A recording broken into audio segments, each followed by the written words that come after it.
અમદાવાદ જિલ્લાના છેવાડે આવેલા દેત્રોજ તાલુકાનો વિકાસ રૂંધાયો છે।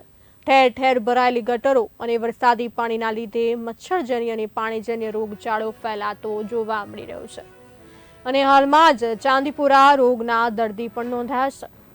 સત્વરે તંત્ર દ્વારા પગલાં લેવામાં આવે તે જરૂરી બન્યું છે। હાલ તો દેત્રોજને તાલુકો જાહેર કર્યાને આજે વર્ષો વીતવા છતાં આયોજન અને અણધડ વહીવટના કારણે અહીં શહેરો સચવાયા અને ગામડા ભૂલાયા જેવો ઘાટ સર્જાઈ રહ્યો છે। ગંદકી એ તો એવું સામ્રાજ્ય ફેલાવ્યું છે કે વાત ન પૂછો। રોડ રસ્તા પર ભ્રષ્ટાચારી ખાડારાજને કારણે સ્થાનિકોને વાહન ચાલકો હેરાન પરેશાન થઈ રહ્યા છે।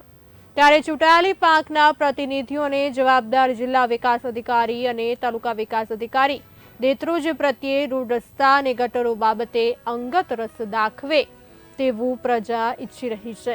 વિકાસના કામો માત્ર કાગળ પર નહીં પણ ઠોસ કાર્યવાહી કરવામાં આવે તેવું પ્રજાજનો જણાવી રહ્યા છે।